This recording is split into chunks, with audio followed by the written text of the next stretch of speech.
वैसे हम ओजोनोलिसिस कर चुके हैं, बट बाय द टाइम सब आ रहे थे तो मैंने वैसे एक क्वेश्चन दिया था प्रैक्टिस करने के लिए। अब प्रैक्टिस करने के टाइम में तुम्हें गलती पता लगी, जैसे अब मैंने स्ट्रक्चर दिया था 2 मिथाइल prop 2 इन, अब किसी ने डबल बॉन्ड फर्स्ट पे लगा दिया तो वो prop 1 इन बन गया, तो उसके प्रोडक्ट अलग आएंगे। तो सबसे पहले तो आपको अल्कीन का स्ट्रक्चर ही सही बनाना है। अगर आपने अल्कीन का स्ट्रक्चर ही रॉन्ग बना दिया तो आपके ओजोनोलिसिस के प्रोडक्ट गलत आएंगे। नाउ मेरा डबल बॉन्ड कौन से कार्बन के बीच में था, सेकेंड एंड थर्ड, तो मैंने सेकेंड और थर्ड के बीच में एक हट लाइक स्ट्रक्चर बनाना है। और जब तक आप घर पे हैंड से प्रैक्टिस नहीं करोगे, अगर आपको लगेगा हमने कॉन्सेप्ट समझ लिया, हम स्ट्रेट फॉरवर्ड एग्जाम में जाके करेंगे, नहीं होगा, गलत हो जाएगा। अब इसके बाद लिसिस करने के लिए क्या डालते हैं, Zn। तो यहाँ से ब्रेकिंग होती है, यहाँ से ब्रेकिंग होती है, राइट। अब यहाँ से साफ दिख रहा है कि ये कार्बन और ऑक्सीजन के बीच में डबल बॉन्ड आ रहा है। This carbon is attached with 2 methyl, यानी कि it is not an aldehyde, it is a ketone. जब कार्बन और ऑक्सीजन, जिस कार्बन के साथ आप लिसिस कर रहे हो, अगर उस कार्बन के साथ कोई H नहीं है, you can only see the oxygen, तो दैट मीन्स कीटोन बनने वाला। और ये कौन सा कीटोन बन रहा है, 3 कार्बन वाला, यानी कि प्रोपेनोन। ठीक है, कीटोन का पोजीशन 2 पर ही होती है तो वो मेंशन करनी ज़रूरी नहीं होती, you can simply write propanone. But what about this, यहाँ से क्या मिल रहा है, CH2O, यानी कि अगर मैं इसको ओपन करके लिखूँ HCHO, यानी कि यहाँ से अल्डिहाइड मिल रहा है, क्योंकि इस कार्बन के साथ H होना चाहिए, इसके पास तो 2 H हैं। तो अगर मैं ओपन करके मतलब एक H मैं इधर कर दूँगी, एक H मैं इधर कर दूँगी, तो आई कैन ईजिली सी कि ये कितने कार्बन वाला एल्डिहाइड है, ये कितने कार्बन वाला एल्डिहाइड है, 1 कार्बन वाला, यानी कि मिथानल।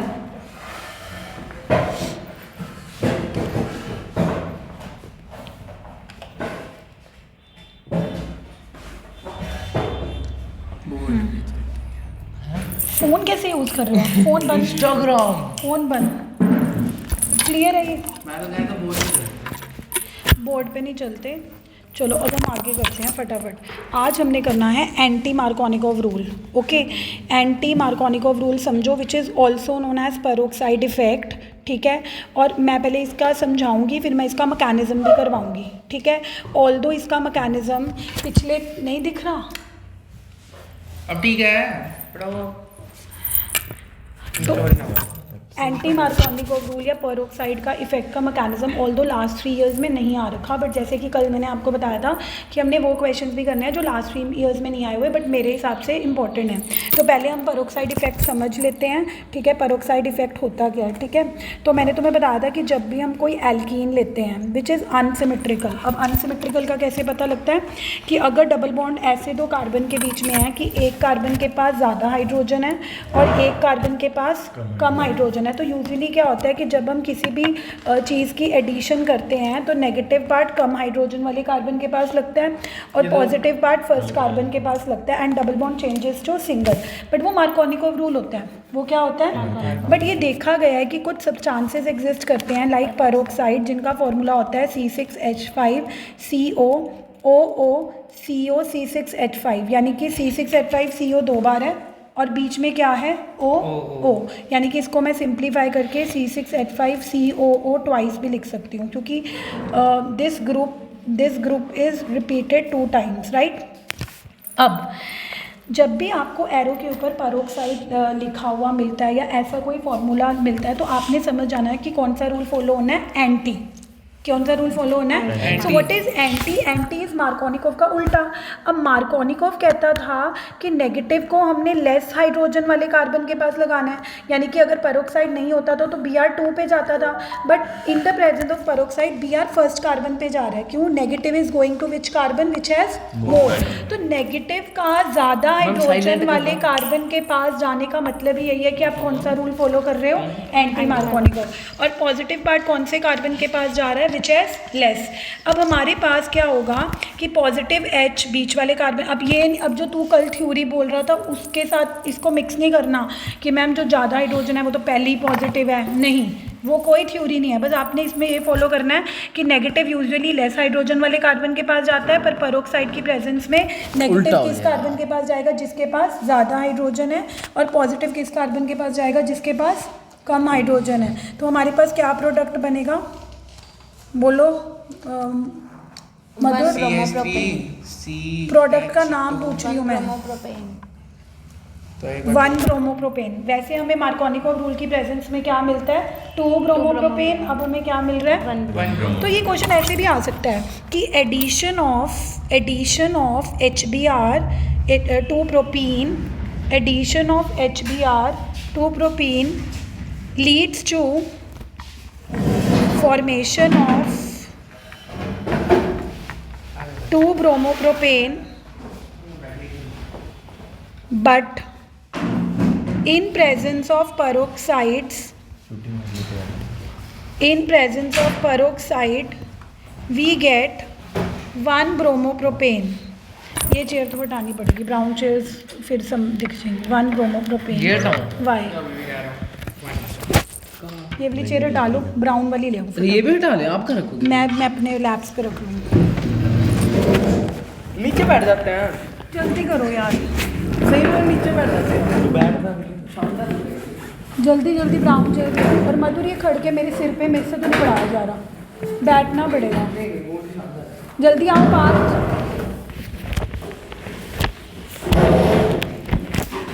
हरिया परिया एक तो 3:45 आते हो आप लोग। इधर इधर इधर बैठ बड़े चलाक हो, उनकी जगह ही नहीं छोड़ी उनके लिए। वो कहाँ मेरे वहाँ पे बैठेंगे? ये देखो बन की मैं जगह क्या बैठूँ? आदमी चाहिए आगे बैठ। आगे आगे आगे। ओए देखना मोटा सा, फिर भी मोटा ही है। तू उधर ही खड़ा है यार। तू कहाँ से आ गया? तू आता है कहाँ? यार इधर आया, बीच में आ तो स्पेशल नीचे। एक काम हो सकता है, जसलीन सिमर एक गर्ल को एडजस्ट कर। अरे उनमें से एक को बढ़ा दो ना, दोनों को समझ आ जाएगा। Shut up. इधर दिव्यांश इधर आओ। बीच में आ। हाँ आजा। फिर तनिष कहाँ बैठेगा? 2026 है ना, फिर पुराने जमाने की दिखेगा। मैम इसको उधर करो। समझ आ जाएगा तो फायदा है, नहीं तो ऊपर पढ़ाऊँ। जल्दी बताओ। मैम समझ आ जाएगा। देखो आज मैं अगर आने वाली हूँ, इधर आऊँ, आगे आगे आ जाओ। अब इसमें शर्म नहीं कभी इकट्ठे इकट्ठे होके बैठ जाओ ना प्लीज। इसको उधर बिठा दो मैम, इसको उधर बिठा दो। किसको इधर? इसको इसको लड़के मैं आऊंगा फिर यहाँ पे, मैं पहले यहाँ बैठा था। नहीं। भाई हद है। छोटा सा है। तनिष में थोड़ा आ गया। दिख रहा है सबको? मैंने वैसे ये इसलिए सोचा था कि कम बच्चे आएंगे, बच्चे ज़्यादा आ गए तो उधर पढ़ा दूँ, उधर ही पढ़ा दूँ। ठीक है, बेस्ट है बेस्ट। दिख एक और रहा आ है? गया। चलो कैंसिल।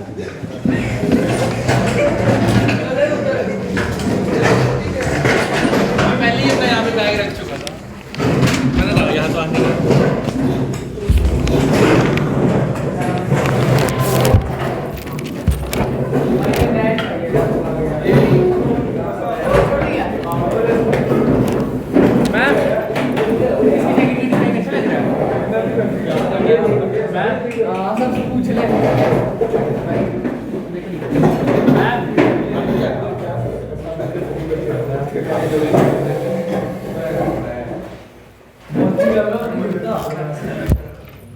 हाँ जी प्लीज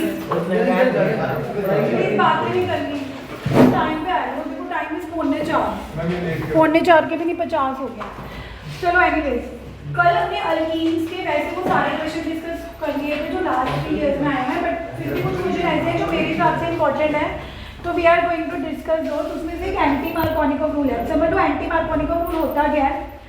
जब भी अल्कीन में हमें किसी भी मॉलिक्यूल की एडिशन करनी होती है तो यूजुअली क्या होता है कि नेगेटिव पार्ट कम हाइड्रोजन वाले कार्बन के पास अटैच होता है और पॉजिटिव पार्ट ज़्यादा हाइड्रोजन वाले कार्बन के ऊपर अटैच होता है। और ऐसा क्यों है, कल हमने उसका मार्कोनिकोव रूल का मैकेनिज्म भी समझा था, due to the formation of stable carbocation. ठीक है, बट देन आज हमने देखना है कि जब कभी एरो के ऊपर आपको क्या दिखेगा, पेरोक्साइड, जिसका फॉर्मूला क्या होता है C6H5CO OO C6H5CO। यानी कि ये कुछ सब्सटेंसेस होते हैं जिनकी प्रेजेंस में देखा गया है कि HBr की एडिशन बिल्कुल ऑपोजिट होती है। ऑपोजिट यानी कि अभी तक नेगेटिव पार्ट कम हाइड्रोजन वाले कार्बन के पास अटैच होता था, अब नेगेटिव पार्ट मोर हाइड्रोजन वाले कार्बन के पास अटैच हो रहा है और पॉजिटिव पार्ट लेस हाइड्रोजन वाले कार्बन के पास अटैच हो रहा है। यानी कि इंस्टेड ऑफ गेटिंग 2 ब्रोमोप्रोपेन हमें क्या मिल रहा है, 1 bromo this is called anti Markovnikov rule. Anti Markovnikov rule तब तक अप्लाई करना है जब आपने एरो के ऊपर क्या देखना है, जब आपने एरो के ऊपर क्या देखना है, peroxide. That is why this effect is also known as, मतलब अगर एरो के ऊपर पेरोक्साइड नहीं लिखा होगा तो नहीं आपने एंटी मार्कोनिकोव रूल फॉलो करना, फिर तो आपने मार्कोनिकोव रूल ही फॉलो करना है। दैट मीन्स पेरोक्साइड ही कुछ ऐसा कर रहा होगा कि अगर वो लिखा हुआ है तो जो नॉर्मल एडिशन मार्कोनिकोव रूल के हिसाब से होती थी, अब वो नॉर्मल एडिशन मार्कोनिकोव रूल के हिसाब से ना होकर एंटी मार्कोनिकोव रूल के हिसाब से हो रही है।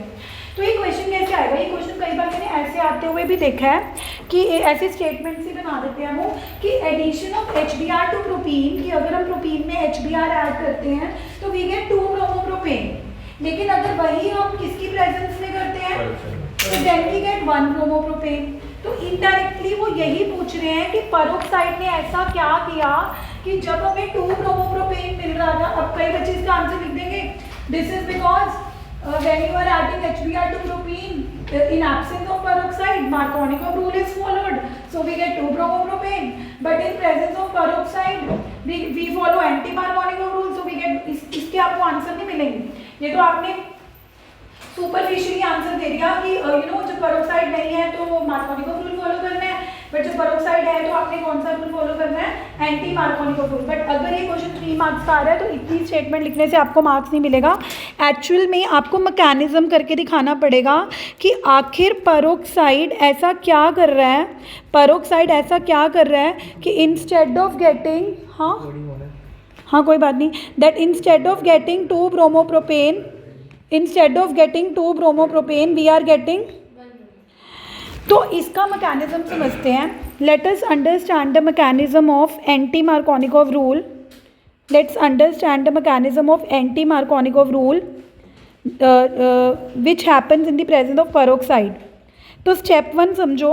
स्टेप 1 में सबसे पहले आपने पेरोक्साइड लेना है। पेरोक्साइड का फॉर्मूला क्या होता है guys, learn it, C6, no, this is not that hydrogen peroxide. Hydrogen peroxide में भी OO होता है, बट ऑर्गेनिक्स में जब हमें पेरोक्साइड लेना है, बेंजोइल पेरोक्साइड लेना है। H2O2 is also a peroxide, but Organics में हम कौन सा पेरोक्साइड यूज करते हैं, benzoyl peroxide. And what is the formula of benzoyl peroxide, learn it, C6H5CO, बीच में OO तो पेरोक्साइड ही हो गया, साइड में फिर C6H5CO। सबसे पहले इसकी होमोलिटिक फिजन करनी है। What is homolytic fission? Homolytic fission is when the bond breaks in such a manner कि एक इलेक्ट्रॉन एक ऑक्सीजन के ऊपर रह रहा है, एक इलेक्ट्रॉन दूसरे ऑक्सीजन के ऊपर रह रहा है, तो इसकी वजह से फ्री रेडिकल्स बनते हैं। क्या बनते हैं? Free radicals.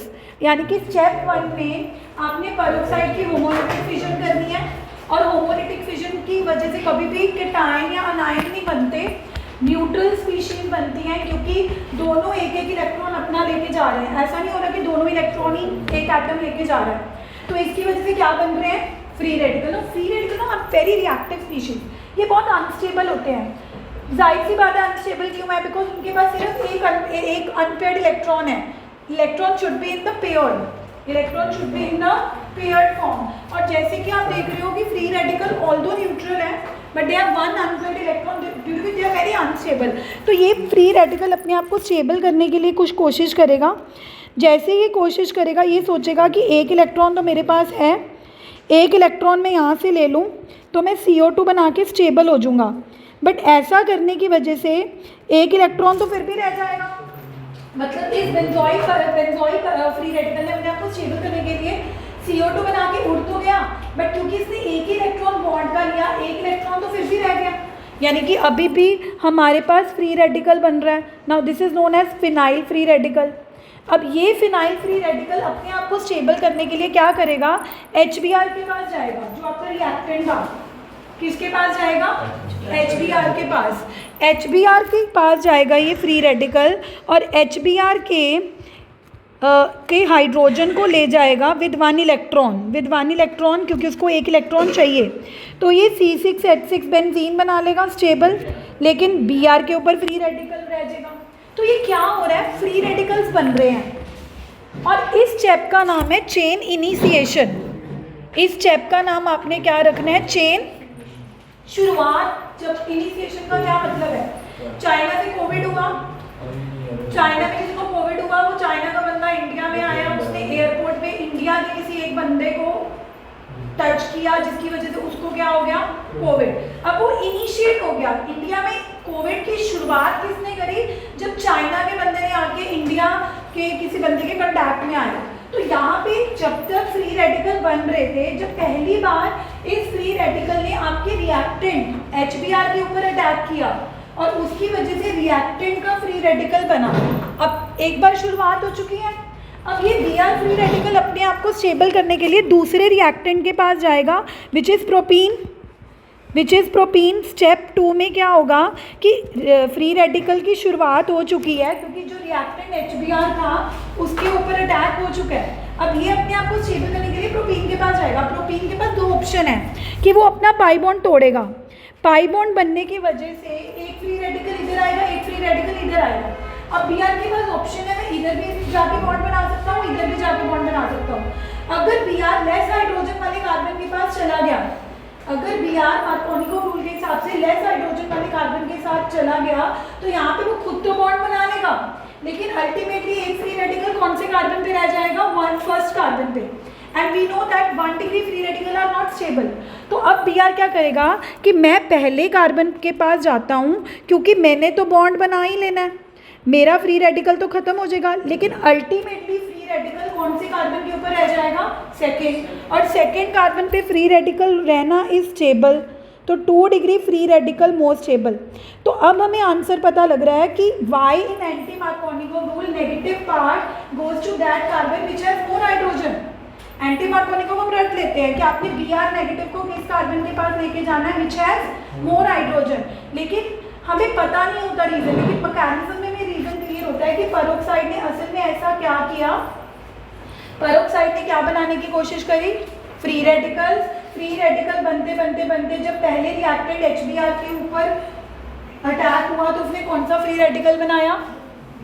ब्रोमीन। जब ब्रोमीन प्रोपीन के पास अटैक करने आया तो उसके पास दो ऑप्शन थे कि या तो मार्कोनिको रूल के हिसाब से वो लेस हाइड्रोजन वाले कार्बन के पास लग जाता, बट वो ऐसा नहीं करेगा क्योंकि वहाँ पे स्टेबल कार्बोकेटाइन टाइम नहीं बन रहा। यहाँ पे क्या बन रहा है? Stable free radical.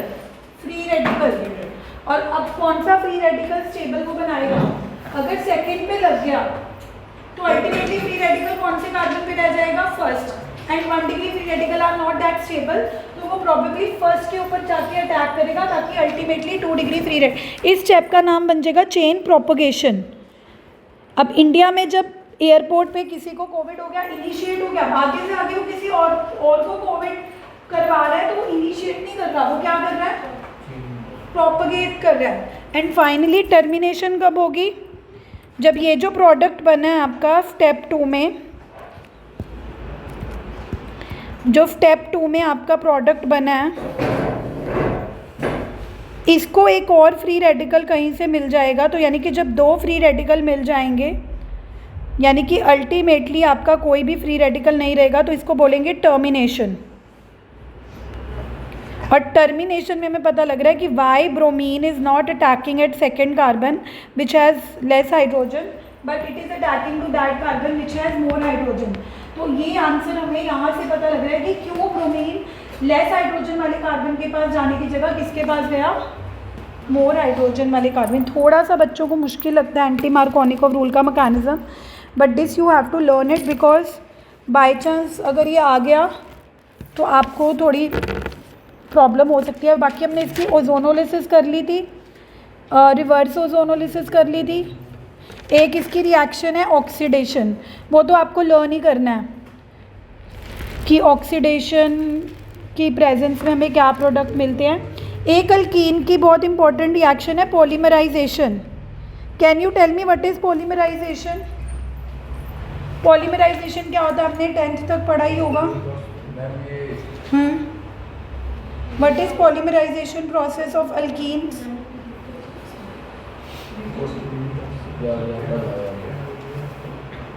बोलो, किसी और को आता हो?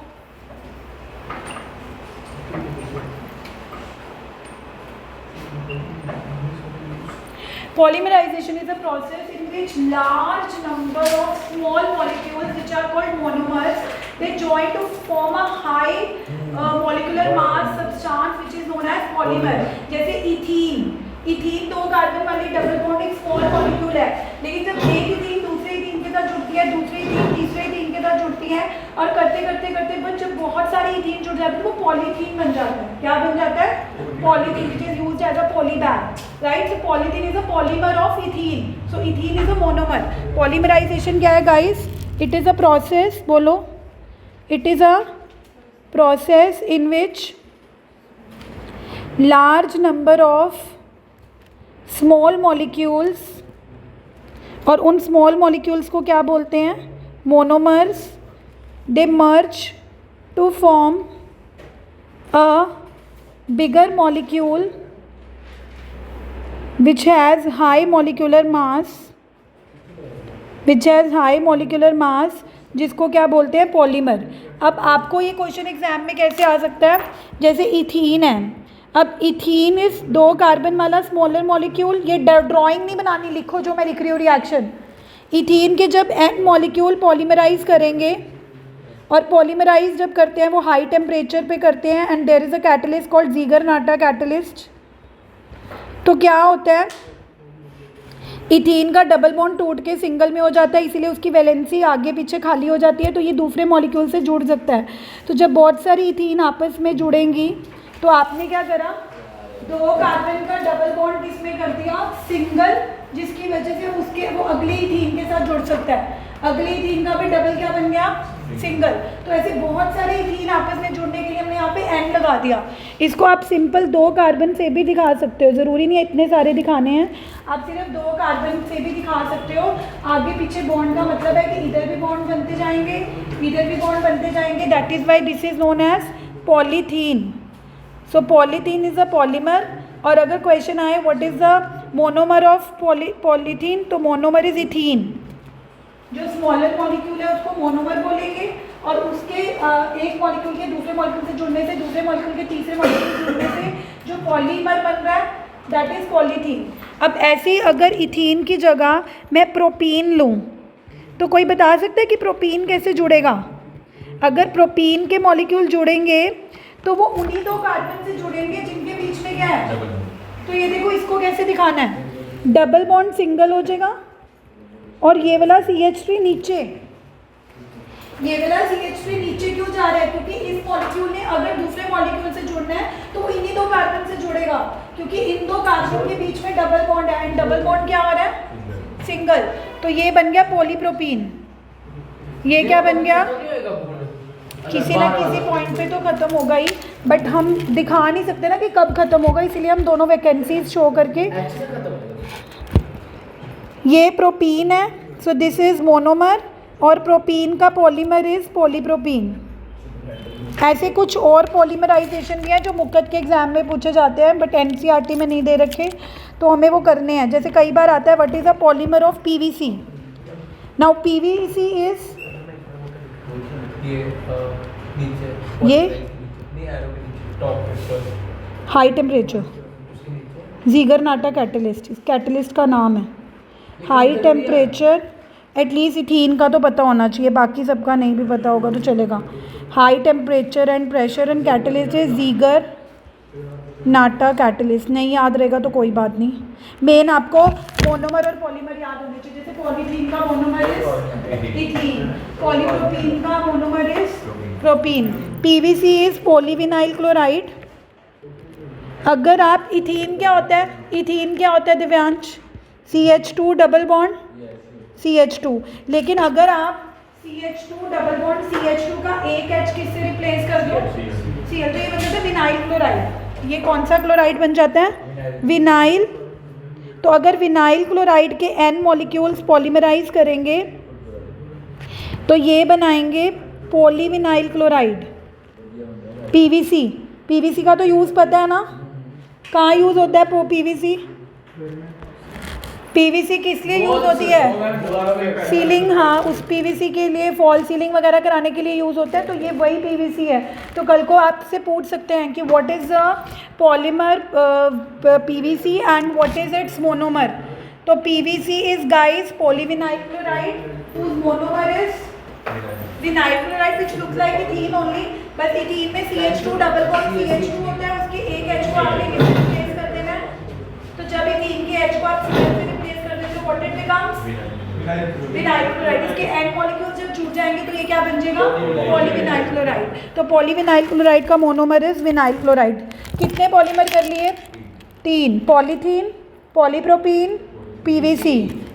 उसके बाद हमारे पास नेक्स्ट आता है पैन।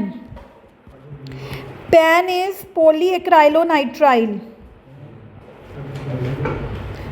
क्या यूज़ है पैन का? यूज ऑफ पैन,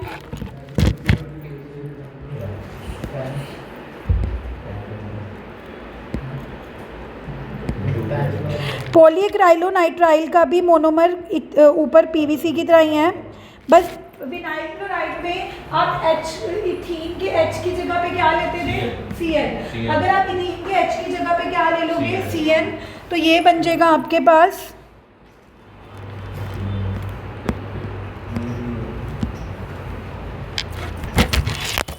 ये क्या बन जाएगा?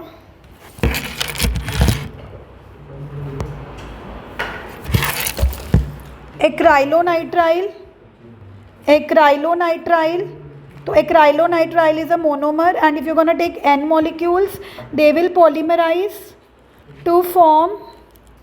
कुछ और करा दो यार नहीं आते हैं, मेरे को तो मुकद का पता है ना, मेरे को पता है क्या क्या क्वेश्चन आने हैं। उन्होंने आपको बोलना है give the polymer of this give. अब अगर आप अपने आप हाइड्रोकार्बन कर सकते हो तो मेरे को तो मेरी तरफ से तो अल्कीन हो चुका है। उल्टा मैं आपको लिखा हुआ आएगा। हाँ, फॉर्मूला नहीं आएगा ना लिखा हुआ, आपको सिंपल आएगा कि give the PVC monomer of PVC and also give the reaction involve. तो अगर आपको यही नहीं पता कि पीवीसी किससे बना हुआ है तो आप नहीं लिख पाओगे ना। तो आपको मोनोमर भी आना चाहिए और पॉलीमर भी आना चाहिए। तो पॉलीएक्राइलोनाइट्राइल यार सिंपल ही तो हैं। देखो इथीन है, इथीन का एक H रिप्लेस कर दोगे तो फिर विनाइल क्लोराइड बन जाएगा। उसका H Cn से रिप्लेस कर दोगे तो वो क्या बन जाएगा? एक्राइलोनाइट्राइल। और एक्राइलोनाइट्राइल पॉलीएक्राइलोनाइट्राइल का यूज़ क्या है? एनीबडी? पॉलीएक्राइलोनाइट्राइल का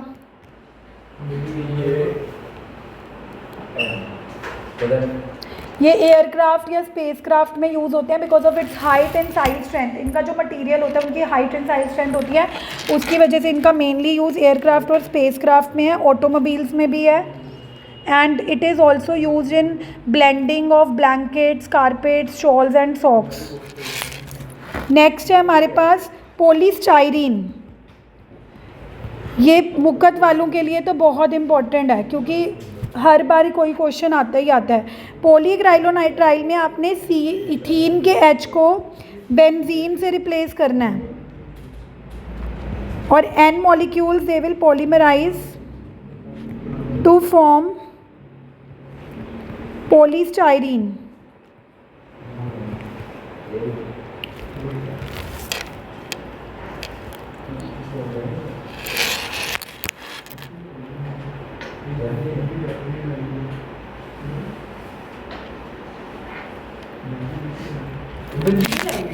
हाँ C6H5 भी लिख सकते हो इसको।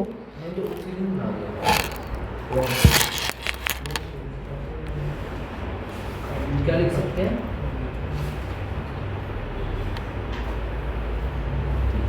इसको लिख सकते हो C6H5।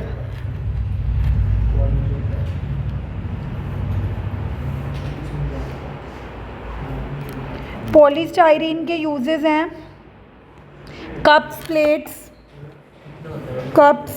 प्लेट्स बस एक ही रह गया, स्पून्स, फूड कंटेनर्स, मतलब मेनली डिशेस वगैरह में। सबसे इम्पोर्टेंट है टेफ्लॉन। आ सकते हैं बट मतलब मुकद में तो पक्का ही आते हैं।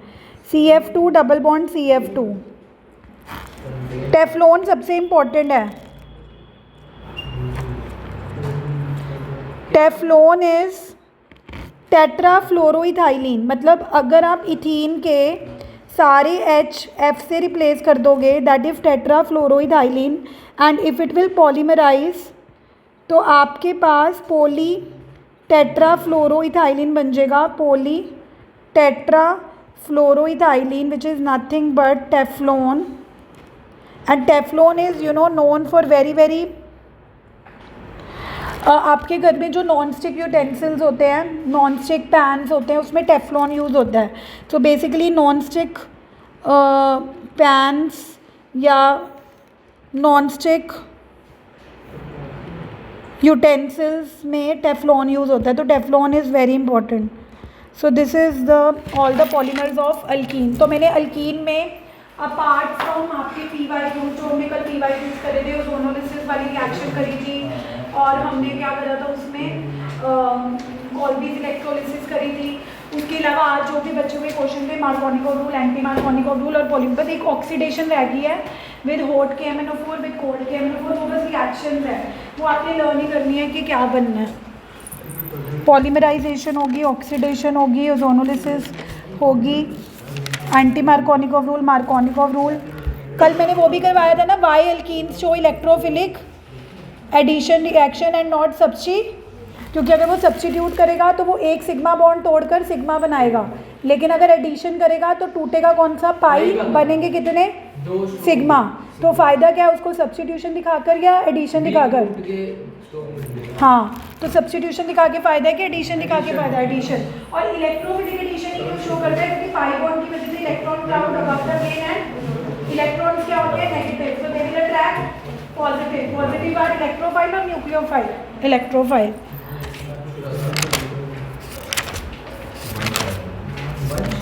Now we are left with alkanes part. अब हम we are left with alkanes part.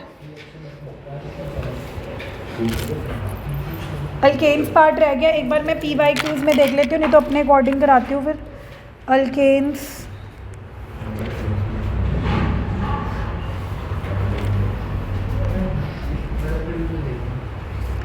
आप वैसे भी पूरा सिलेबस करने के लिए भी लास्ट 3 इयर्स के question paper please go through करो, आपको पता लग जाएगा कि मैक्सिमम क्वेश्चन अल्कीन्स, अल्काइंस और एरोमेटिक पर आए हुए हैं। अल्केन्स पर ज़्यादा क्वेश्चन आ नहीं रखे वैसे।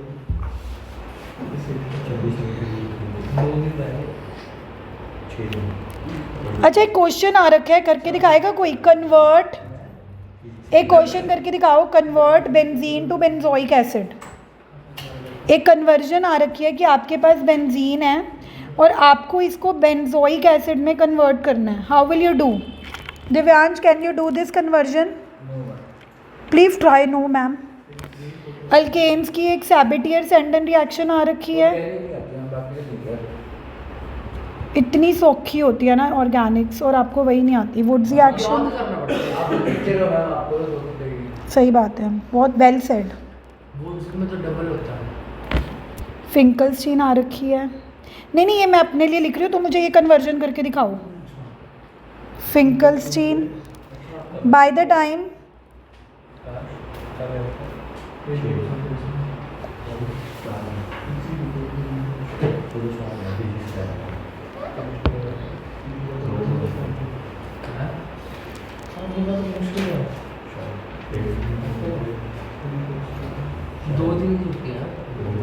दो छुट्टियों में कुछ नहीं होगा, जो करना है पहले ही कर लो।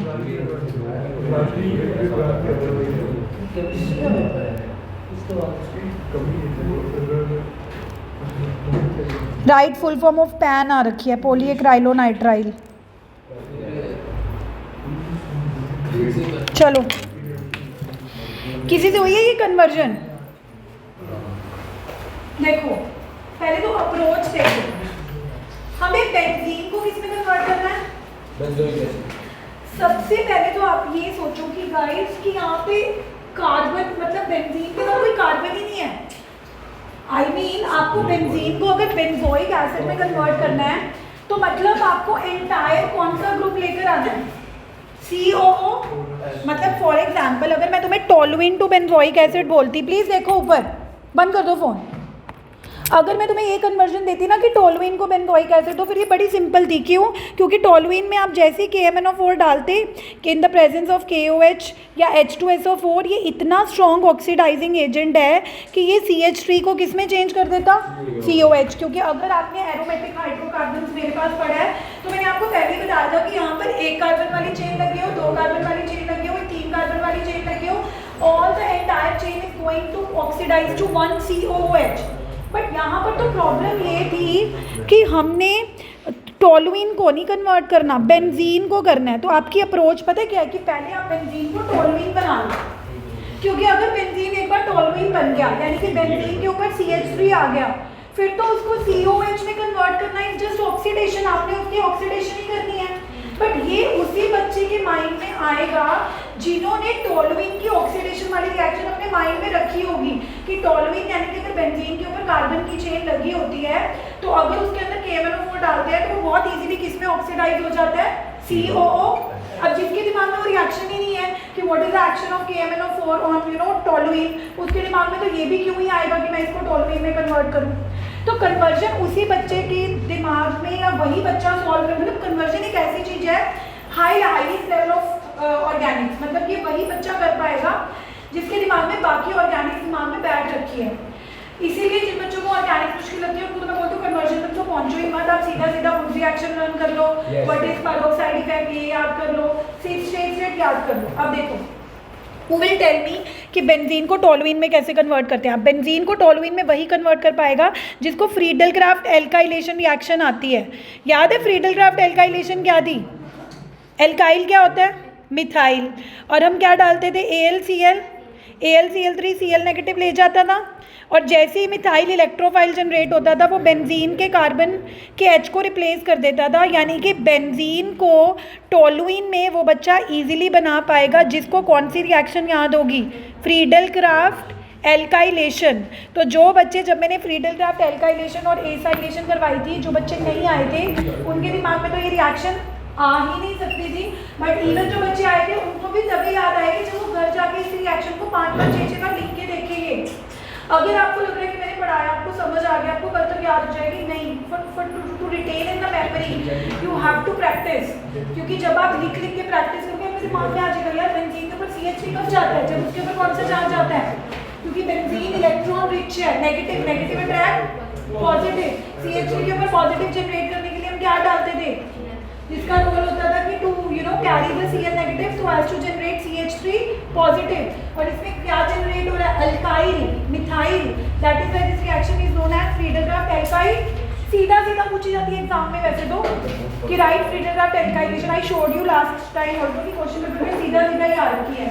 खैर इधर हमने इसमें क्यों कन्वर्ट किया था, अब आपने टोलुइन में KMnO4 डालना है इन द प्रेजेंस ऑफ KOH और H2SO4, ऑटोमेटिकली ये पूरा CH3 अपने आप ही COH में ऑक्सीडाइज होने वाला है, यानी कि आपके पास बेंजोइक एसिड बनने वाली है।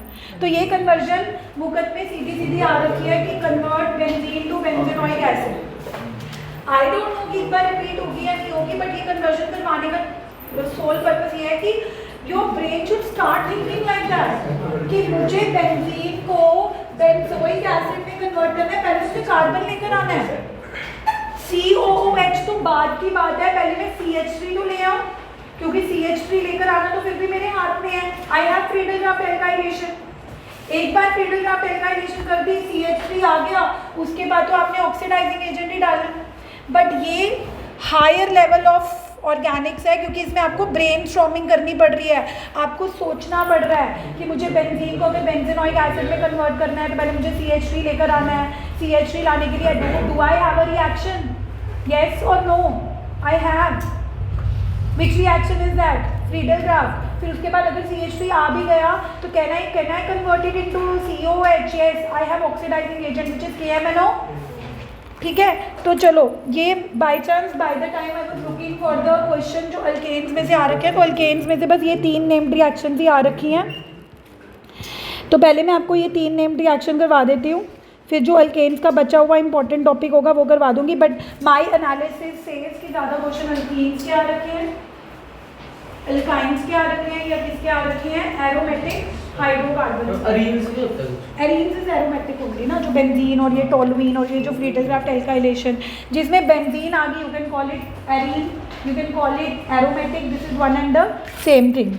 चलो, आई होप आपने ये कन्वर्जन लिख ली होगी। Now let's start with alkanes. Alkanes क्या होते हैं गाइस? Singly bonded. अल्केन्स क्या होते हैं? अब अगर अल्केन्स को बनाना है, if you want to prepare alkanes, तो आपको मैं एक अल्कीन दे देती हूँ। दिव्यांश, मैंने तुम्हें एक अल्कीन दे दी, इथीन।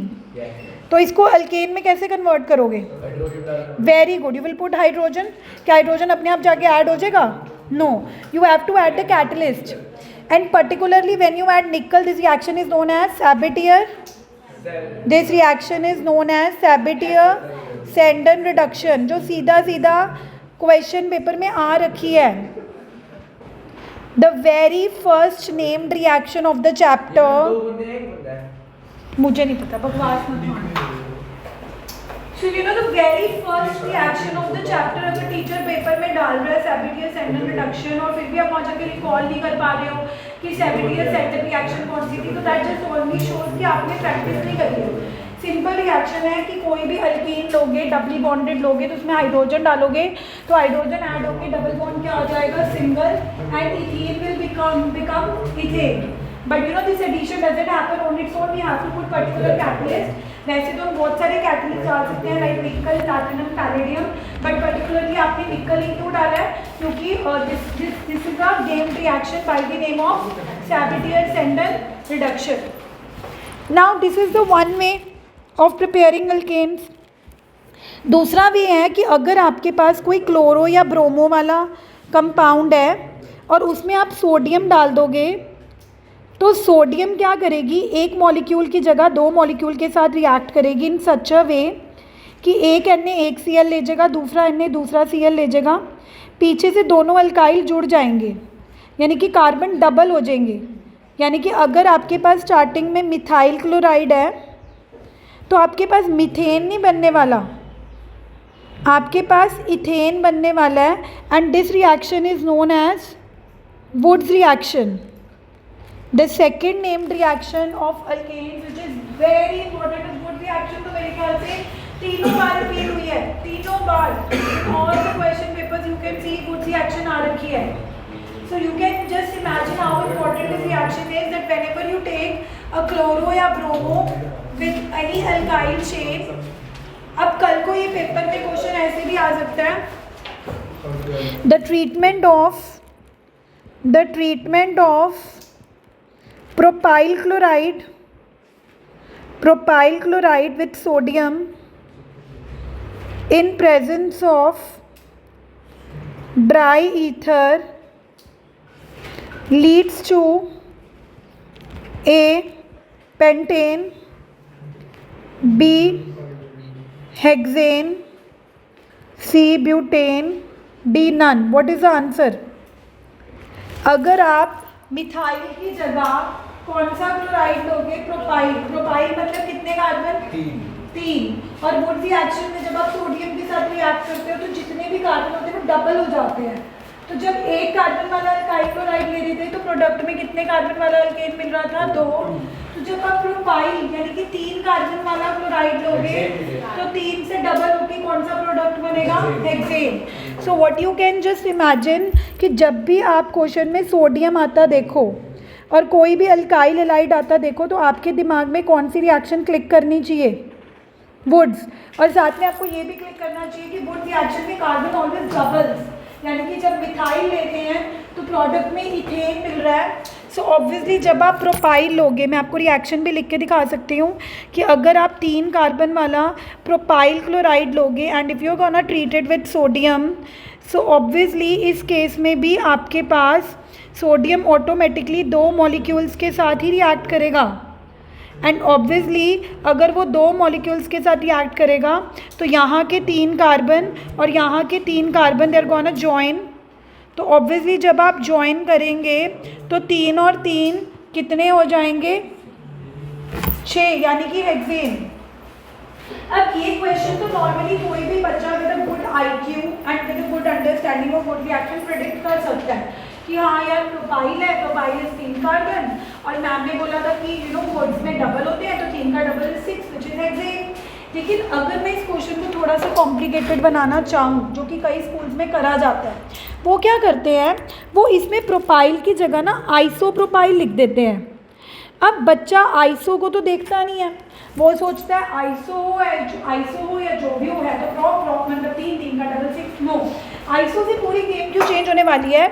आइसो मतलब है तो 3 कार्बन लेकिन क्लोराइड बीच में लगा हुआ है, ध्यान से देखो, आइसोप्रोपाइल क्लोराइड का मतलब होता है प्रोपाइल से हैं तो 3 कार्बन ही प्रोप मतलब, बट यू नो आइसो मतलब क्लोरीन बीच में लगा हुआ है। अब बीच में लगने से क्या प्रॉब्लम होगी?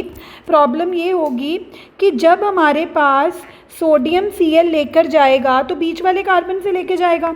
ऑब्वियसली बात है, जब लगा ही Cl बीच वाले, तो अब चेन में कितने कार्बन आएंगे? 1 2 3 4, यानी कि ये वाला जो पहला कार्बन है दोनों का वो चेन में नहीं आएगा, वो गायब नहीं हो जाएगा। इट्स जस्ट दैट कि जब आप जोड़ोगे तो ये वाला CH3 साइड पे चला जाएगा और इस कार्बन को आपने इस कार्बन से जोड़ना है तो ये भी साइड पे चला जाएगा। तो प्रोडक्ट में 6 कार्बन वाला हेक्सेन नहीं मिल रहा, प्रोडक्ट में आपके पास 2,3 डाईमिथाइल ब्यूटेन मिल रहा है। So the product is entirely different from hexane. Just try to understand. मैंने अभी आपको 2 वुड रिएक्शन करके दिखाई हैं। दोनों वुड रिएक्शन मैंने कुछ प्रोपाइल यानी कि 3 कार्बन वाले अल्काइल की करके दिखाई हैं। इट्स जस्ट दैट कि ऊपर वाले अल्काइल में मैंने सिंपल प्रोपाइल लिया है। सिंपल प्रोपाइल को N प्रोपाइल लिखते हैं, वो N नॉर्मल N। तो N propyl is very easy. N propyl में Cl फर्स्ट पे लगा होता है, तो ऑब्वियसली बात है अगर Cl फर्स्ट पे लगा हुआ है तो जब N ने दोनों Cl को लेकर जाएगा तो फर्स्ट कार्बन से जुड़ेगा तो 3 और 3 कार्बन, जाहिर सी बात है कि 6 के 6 कार्बन स्ट्रेट चेन में आ जाएंगे। And it is very easy to predict कि वुड रिएक्शन के बाद क्या प्रोडक्ट मिलने वाला है? Hexane. But where students go wrong when the question is a little bit tricky, and tricky बनाने के लिए वो क्या करेंगे? that instead of giving N propyl they are going to give you isopropyl. Now the student who have a lack of knowledge about iso और N वो सोचेगा कि prop है 3 है, वुड रिएक्शन में डबल कर दो वो हेक्सेन पे टिक कर आएगा। बट जिसकी थोड़ी लिटिल बिट ऑफ अंडरस्टैंडिंग होगी कि आइसो का मतलब है कि now this chlorine is not attached with the first carbon of propyl but rather it is attached with the second carbon of propyl। उसकी वजह से जब NaCl लेकर जाएगा तो NaCl कौन से कार्बन से लेके जा रहा है? नॉट फर्स्ट बट तो इस सेकंड कार्बन को उसके सेकंड के साथ ही जोड़ना है। जब आप इस सेकंड कार्बन को उसके सेकंड कार्बन के साथ ही जोड़ोगे तो जाहिर सी बात है कि चेन में कितने कार्बन आने वाले हैं? 2 इधर वाले 2 उधर वाले, यानी कि 4 कार्बन ही चेन में आने वाले हैं। एंड व्हेन 4 कार्बन चेन में आते हैं तो हेक्सेन नहीं बनता, क्या बनता है? ब्यूटेन। 4 मतलब ब्यूटेन। बट व्हाट अबाउट ये 2 कार्बन? ये 2 कार्बन गायब नहीं कर देने, ये साइड पर लगा देने, क्योंकि जब सेकंड कार्बन उधर के सेकंड कार्बन से जुड़ रहा है तो ये मिथाइल गायब नहीं कर देना, ये ऐसे लगा हुआ है, ये ऊपर लगा देना, और इधर वाला ये ऐसे लगा हुआ है, ये इधर लगा देना। तो ये है full knowledge of would reaction. बच्चे वुड रिएक्शन सिंपल ये पढ़ के चले जाते हैं कि वुड रिएक्शन इज एक अल्काइल क्लोराइड सोडियम डालेंगे, उस अल्काइल क्लोराइड को डबल कर देंगे, एक एन में एक Cl ले जाएगा, दूसरा ने दूसरा Cl ले जाएगा, तो मैम ने बताया कार्बन डबल हो जाएगा। This is limited knowledge. Complete knowledge है कि आपको कोई भी अल्काइल क्लोराइड दे रखा हो, मिथाइल दे रखा है, प्रोपाइल दे रखा है, आइसोप्रोपाइल दे रखा है, आपको उसका प्रॉपर प्रोडक्ट प्रेडिक्ट करना आना चाहिए। ये नहीं कि थोड़ा सा बड़ा आ गया तो आप रॉन्ग प्रोडक्ट प्रेडिक्ट करो। अगर आपको ये पता है कि मिथाइल डबल होके इथेन बनाता है, इथाइल डबल होके ब्यूटेन बनाता है, सिंपल प्रोपाइल डबल होके हेक्सेन बनाता है, तो आपको आइसोप्रोपाइल का भी आना चाहिए कि आइसोप्रोपाइल डबल होके हेक्सेन नहीं बनाएगा, क्या बनाएगा? 2,3 डाईमिथाइल ब्यूटेन। वुड रिएक्शन समझ आ गई? क्लोरोप्रोपेन नहीं लिख सकते? 2 क्लोरोप्रो ये 1 हाँ ये 1 क्लोरोप्रोपेन है। नहीं वैसे नाम तो ये होना चाहिए, प्रोपाइल ही तो है। Very good question. वो ये बोल रहे हैं कि मैम ये प्रोपाइल या आइसोप्रोपाइल देने की जगह सिंपल 1 क्लोरोप्रोपेन दे देते और आइसोप्रोपाइल को 2 क्लोरोप्रोपेन दे देते। वो IUPAC नेम है, लेकिन एग्जामिनर वांट्स कि आपको कॉमन नेम की भी नॉलेज हो। ये कॉमन नेम है ये यस, वो जानबूझ के जब भी वुड रिएक्शन में क्वेश्चन आता है वो आपको इजी नहीं दे देगा, 2 क्लोरोप्रोपेन दे देगा, फिर तो हर बच्चा समझेगा कि अच्छा 2 से जाना है। लेकिन वो कॉम्प्लिकेट करने के लिए 2 क्लोरोप्रोपेन की जगह वो आपको कॉमन नेम देगा which is isopropyl. So having a knowledge of IUPAC name is good, but at the same time you also have to keep the knowledge of common names. कई बार question common names की form में आ गया तो आप वहाँ पे हाथ थोड़ा खड़े कर दोगे कि हमें तो आता ही नहीं है। सिंक परसों कब है? अच्छा मेरी बात सुनो, दिव्यांश कल 12 बजे टाइम रख दो। हाँ जी यार बिल्कुल कल मॉर्निंग रख दूँ, सारे आएंगे ना? That is better. 12 ma'am best 12 मतलब सुनो, जिन लोगों को मैं 12 बोल रही हूँ और वो 12:15 आने वाले हैं तो उनके लिए टाइम 11:30 है।